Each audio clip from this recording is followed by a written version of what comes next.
But what I'm going to do now, I'm going to hand over to our next presenter in theme 2, Ricardo, and specifically to Tony Woods. Tony Woods is an old hand in the UK industry. He has cut his teeth in London Electricity many years ago. He's based in the UK. He has managed commercial and financial teams for Electricité de France distribution, including the privatization of the UK electricity supply industry. He later joined Ricardo Energy and Environmental. He has contributed over many years in many of the UK international projects. I've asked Tony and Lesley specifically to start and share with us a little bit of a journey of a UK market, where it all started years back, where they are now, some of the interesting challenges they are facing, and how they are on this ongoing journey. So Tony, over to you. Looking forward to hear what you will share with us, the learnings from there. Happy if you share screen. Floor is yours, and Lesley. Thank you. I'll bring up my screen face when we are towards the end of the time, but welcome, go for it. Okay, thank you, At, very much. Hopefully you can see my slides. Yes, we can. Thank you. Okay, thank you very much, At. Hello, everybody. It's a great pleasure to be talking to you today. As Atta said, my name's Tony Woods. I'm also supported today by my colleague Leslie Ferrando, who is more likely to be active during the question session. And we're representing Ricardo Energy and Environment, which is a global UK consultancy company situated in the UK. I think it's going to be very interesting to hear the echoes of what At said originally, and what our Australian colleagues have been talking about, and I think we will see some similarities and we'll see some differences along the way. So I'm asked to talk about the journey of the electricity industry in the UK, or specifically in England, Wales and Scotland, from area boards, which I'll explain later was its nationalised setting, through to customer choice. So what I'm going to do is talk about how it was organised at the beginning, some aspects of the privatisation process, the development of generation competition and the number of phases that is going through, and future phases likely to come along. Retail, or in the UK it's called supply competition, and how that has developed, and perhaps we'll focus on some recent problems there, and some aspects about distribution networks.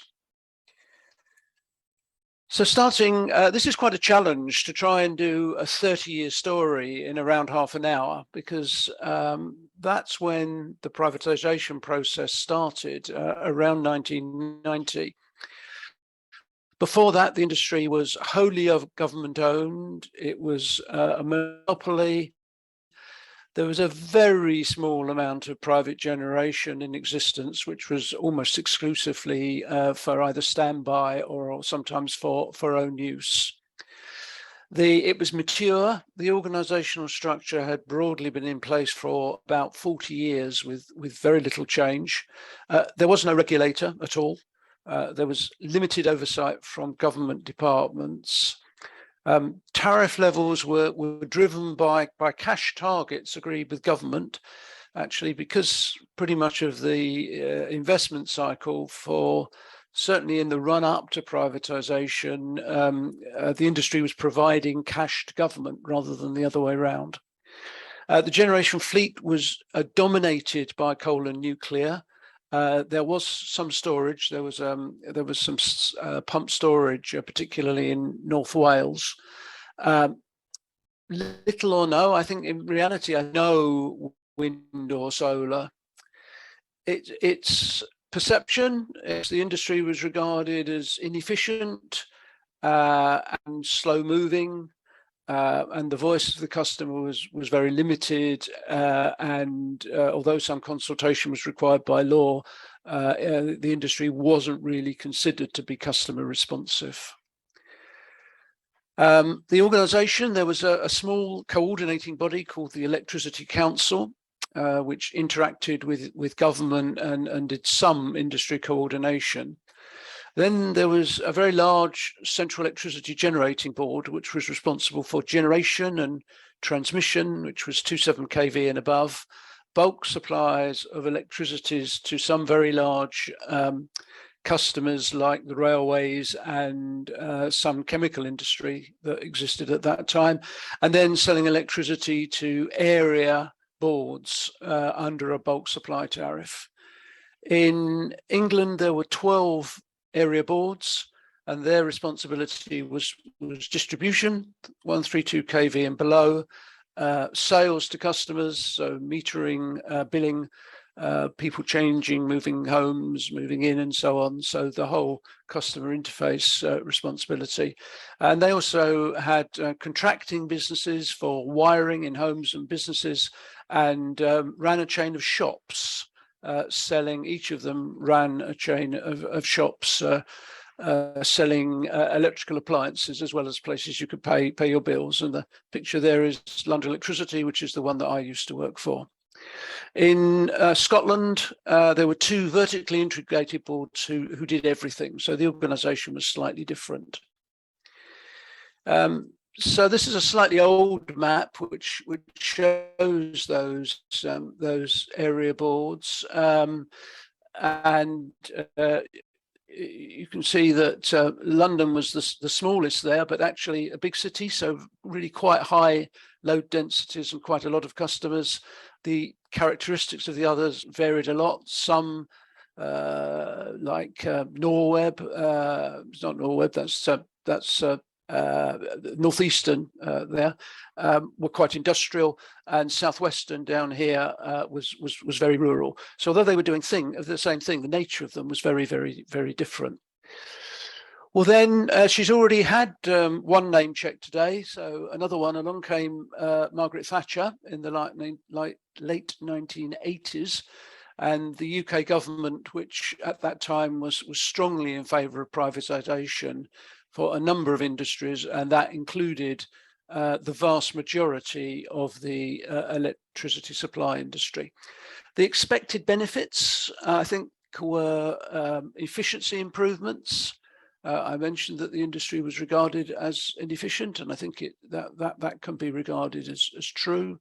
It moved the demand for investment far more to the private sector than through being supplied by the government. It was believed that competition would improve customer responsiveness, and there was a broader base strategic aim about broadening the base of shareholding in the country. A industry-specific regulator was brought into being. That was originally Offa, which was covering the electricity industry, and that later became Ofgem, which covered both the electricity and gas industries because of the intimate relationship between them at both ends of the industry, both in the sense of the use of gas at the retail end, but also the use of gas for powering gas-fired power stations, which started to come into use after the privatisation process.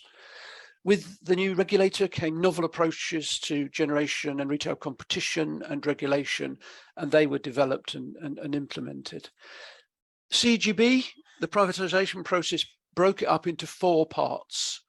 2 essentially fossil fuel power companies expected to compete with one another. One called National Power, one called Powergen, both privatised in 1991. And a nuclear one. It emerged during the privatisation process that privatizing nuclear generation was not easy. And so that remained in the public sector for a period of time, although there was a subsequent split where some quite old nuclear power stations remained in the public sector, but some others were sold on to Electricité de France. And then there was the National Grid looking after transmission and quite a lot of market activities as well, making the market operate. And that was eventually voted in 1995. The 12 area electricity boards were privatized as existing organizations called regional electricity companies, and they were floated in 1990 and the Scottish companies in 1991. So this slide is very much an echo of what I had to talk about. The electricity value chain has many elements. Markets are the vehicle and mechanism for linking those elements together and for communicating with end-use customers, in particular, communicating costs and prices and trying to discover the most efficient and cheapest way to do things. Some of these markets are potentially, partly or wholly competitive. The obvious ones are generation and retail, although there are some others. Although there is, even when those parts of the market are competitive, there is still a need for some overall regulatory supervision. The natural monopolies are the networks, as I say, distribution and transmission. There are many steps in the reform process, and I think one of my messages, and I think we can hear that from what's been said before, is that it never actually finishes because circumstances change and new issues need to be addressed. Government policy and regulation are vital to ensuring effective, equitable, robust, and increasingly flexible solutions. I'm going to talk about wholesale competition in England and Wales. First of all, wholesale generation competition. It can take place in many different ways, has many facets, and is very complex to design and operate, and there are significant risks. There have been 3 phases of wholesale competition in the UK. The electricity pool, which lasted for about 10 years. Some new trading arrangements, which started to be introduced in 2001, were increased and changed in 2005, including Scotland as part of that. And then there was an addition to those in 2013 with electricity market reform. And further market reform, I think, is probably inevitable in changing circumstances. The pool, it was introduced in 1990 in parallel with privatisation and the unbundling of the CGB. It was a market for the sale of electricity by generation and its wholesale purchase by retailers or suppliers, which are the same thing. It was based on a contractual framework called the Pooling and Settlement Agreement, mandatory for all large generators.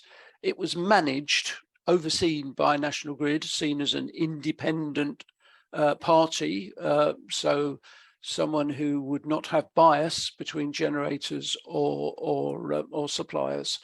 Pool rules were managed by members of the rule, and they provided market trading and bidding rules. The basic approach was not that dissimilar to a previously existing merit order. Basically, generators bid in to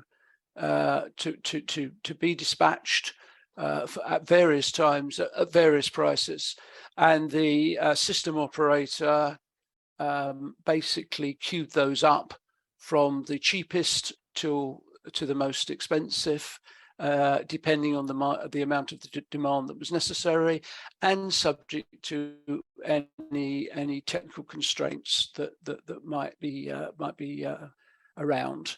And then all generators were paid the price the pool selling price of the marginal generator, the last one to be connected to the system.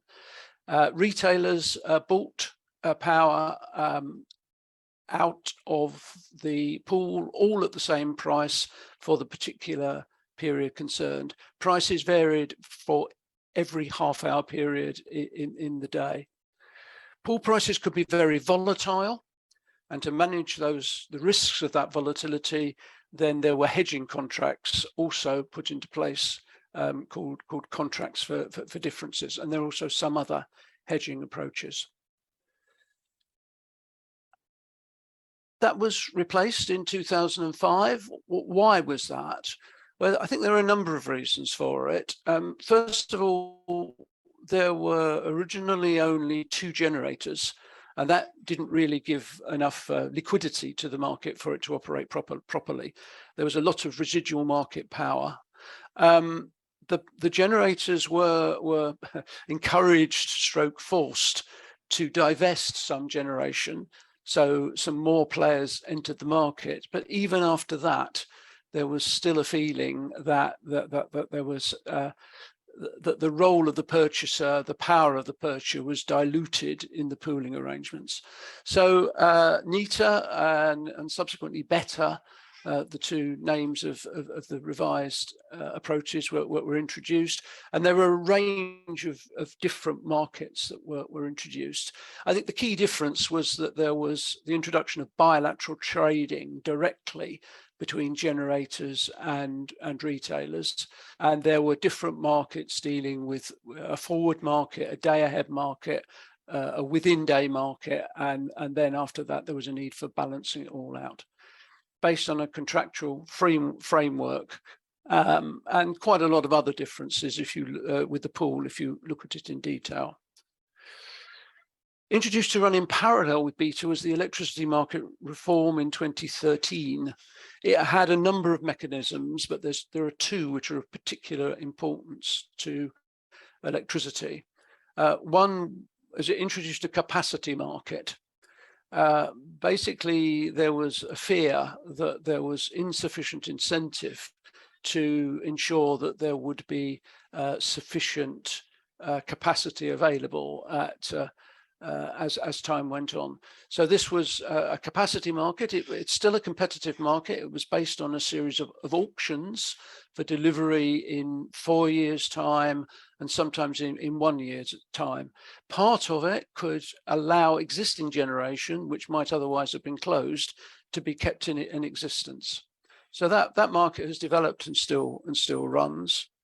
Contracts for differences, as I've already said, are a sort of hedging agreement, and they were introduced in order to give long-term revenue stabilization for new low-carbon initiatives, particularly wind, again based on the driver for green solutions, as we've already heard from in Australia. Moving on to retail competition. At privatisation, all customers were supplied by the REC, the Regional Electricity Company, sometimes called Public Electricity Supplier, covering their location.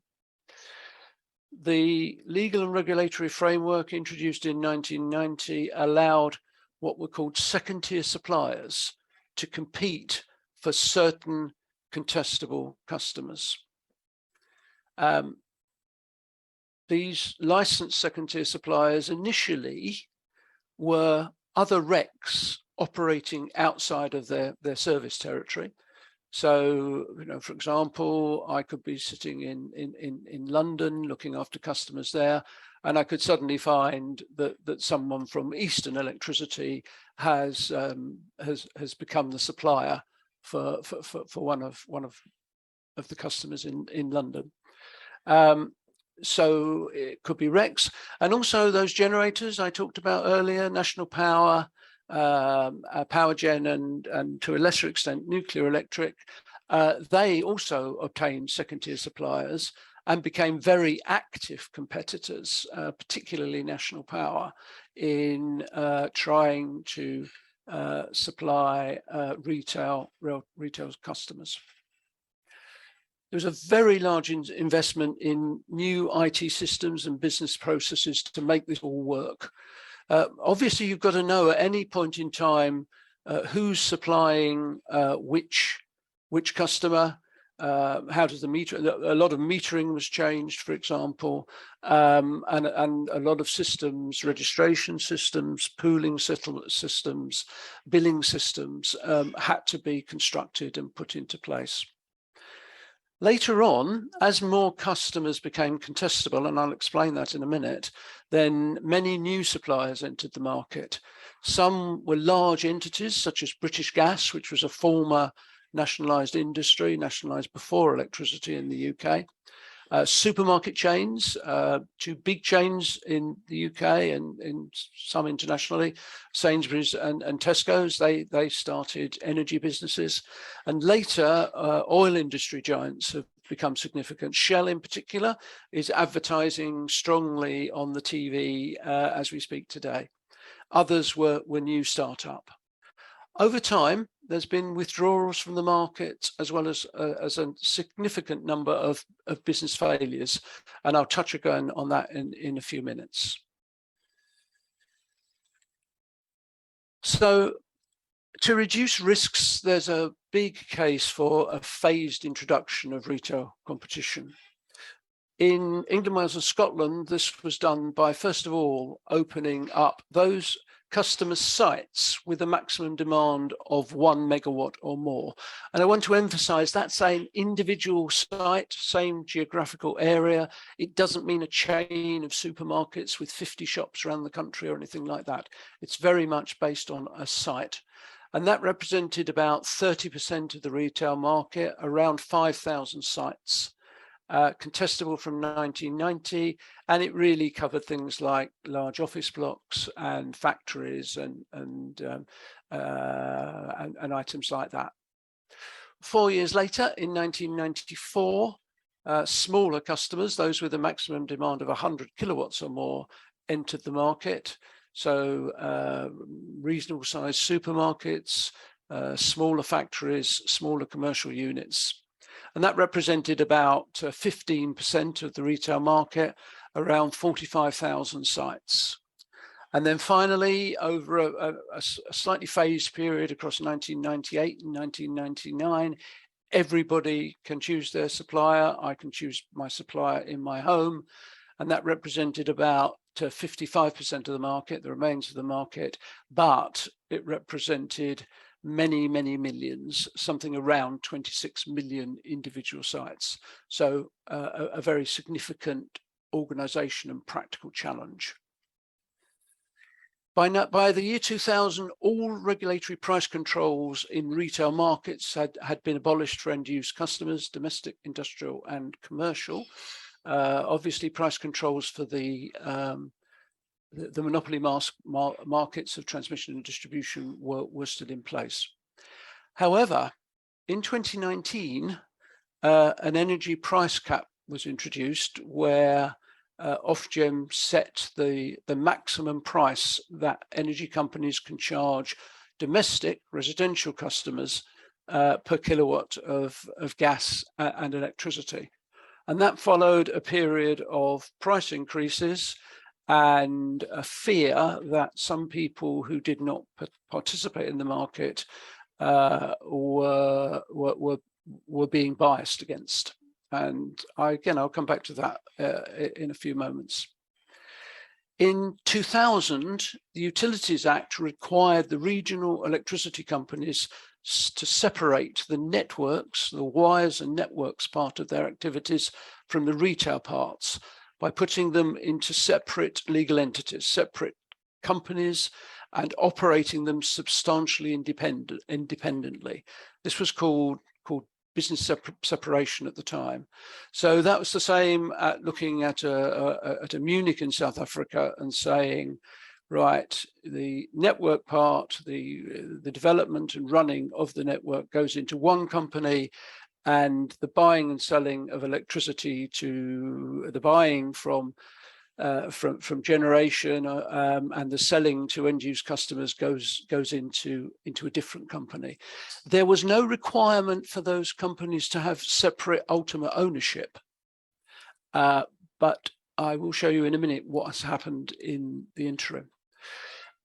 As with Australia, there has been strong government incentives encouraging renewable generation and other renewable resources, and that has resulted in a large amount of onshore wind, an even larger amount of offshore wind. There's a huge amount of offshore wind around the UK shores, and a lot more to come, and also solar. The fact that those generations are so intermittent means that there's an increasing interest in flexibility, and I think a great deal of additional thought is going into that as we speak.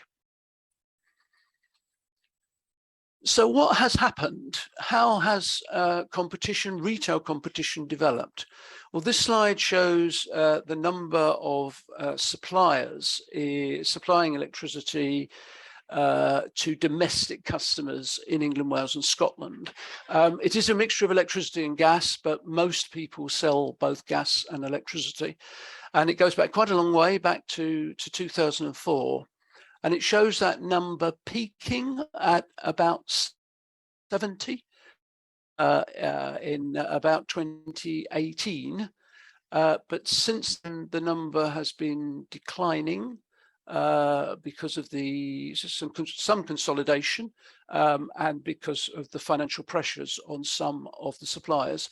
And you can see in the period from about the middle of last year to now, there has been a very big shakeout of those customers, a lot of those suppliers. A lot of them were quite small, and that has been driven particularly by the massive increase in wholesale gas prices, really primarily driven by geopolitical issues, and really the financial structures and the risk profiles of those organizations were not able to deal with that degree of stress, and those businesses have gone out of business.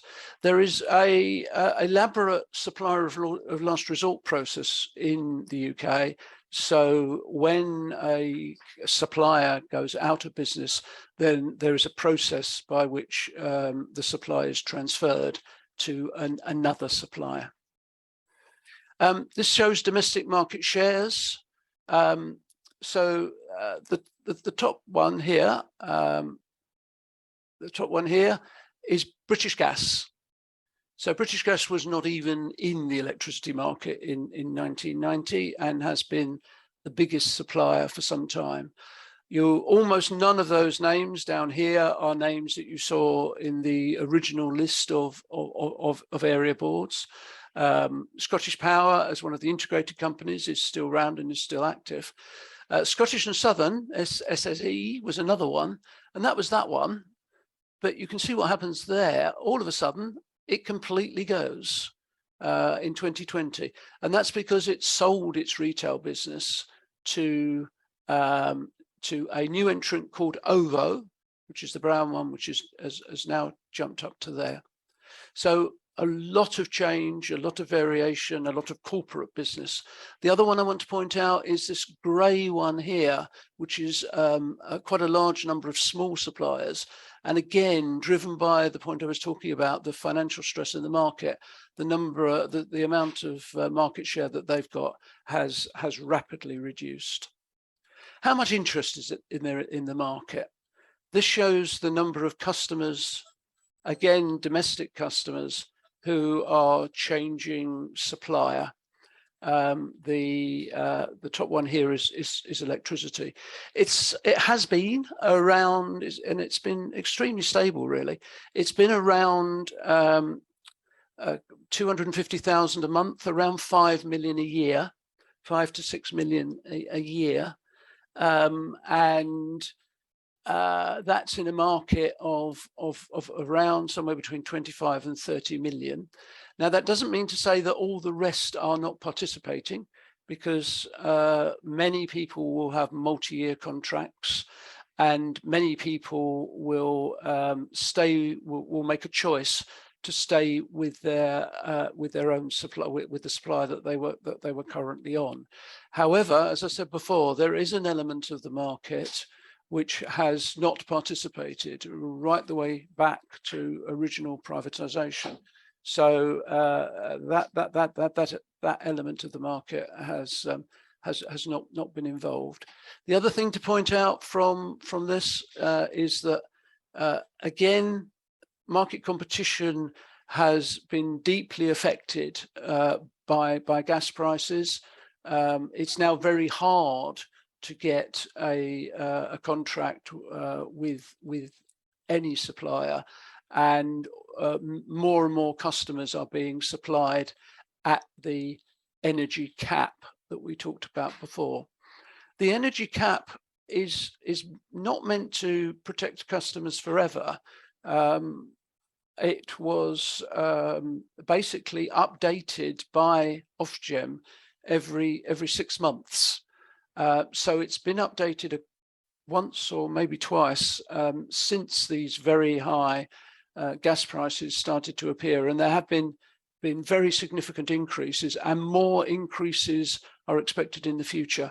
That has become a very serious political point in the UK, especially at a time when there is a process going on to select a new Prime Minister. So highly political. What's happened to generation? Well, this shows electricity generated by fuel from 2000 till now. What you can see at the bottom, the renewable generation, it's increased around fivefold. A lot of wind in that. There is solar in there. There's a fair amount of solar as well, but there's a lot of wind in that. And that now represents about 40% of the electricity generated in the UK. Nuclear, which is the sort of reddish coloured one, that's around 10%. And fossil fuels have basically halved over the last 10 years. That's coal and gas. So originally there was a move from coal to gas, but now gas itself is being phased out. Now, if you look at this, it looks like a decline. Now, the bit at the end is obviously affected by COVID, but yes, there has been some decline. But interestingly, what people in the industry are most concerned about is dealing with the future growth. It is, government policy is that fossil fueled cars, petrol or diesel cars, will be phased out in the not too distant future and replaced by electric vehicles. Much space and water heating in the UK is gas fired, and it is intended that all of that should also be removed. So there is talk of the need to increase capacity by 3 or 4 times compared to the capacity at the moment. Much of that will be renewable, but in order to retain the stability and the ability to operate the network, then there will also there'll be a need for some base load. Some base load can come from things like biomass, but that's limited. But there is increasing investment going into nuclear to provide that. 2-3 minutes left, Tony. How many? So some 2-3 minutes. Okay, that's fine. That works well. I haven't talked very much about distribution networks, but these are the original design of the the 12 area boards and the 2 Scottish companies, and they still all operate in the sense of each of them has a license for those areas, but there has been a large amount of consolidation and sales. So all the ones in the same colour are now in the same ownership. So the only one that's independently traded is Scottish and Southern, that one and that one. Scottish Power is owned by Iberdrola of Spain, Electricity Northwest by some long-term infrastructure funds, Northern Power Grid by Berkshire Hathaway, Warren Buffett, UK Power Networks by some companies out of Hong Kong, and Western Power Distribution has recently been bought by the UK National Grid. So there has been a huge amount of commercial transactions with ownership changing. Last slide. Of course, this journey doesn't end here. It carries on, and below are some recent issues and developments, and they, I think, again, link with some of the points raised in regard to Australia. How do we respond to this massive hike in energy costs and prices in Western Europe? I think it is going to mean quite a significant further move away from gas, let alone driven by green issues.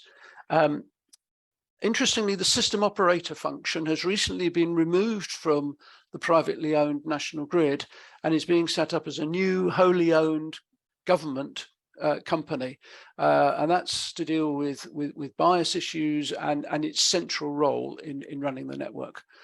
Finally, the UK government has recently launched major reviews of both the wholesale and retail markets, recognising recent challenges and considering redesigning them to support the aim of decarbonising the electricity industry by 2035 and achieving country carbon net zero by 2050. So thank you very much for listening, and I'm looking forward to the discussion a bit later on in the day. Thanks very much. Over to you. Thank you, Tony. Thank you very much. Ladies and gentlemen, it's always interesting for me to note how the ownership and investment change. And Tony, I note from your slide that the Chinese also bought a share in some of the UK transmission companies, and Matt Adrian from your presentation, also the involvement of the Chinese in some of those companies. Also, our customer choice is being exercised in the changes. But let's not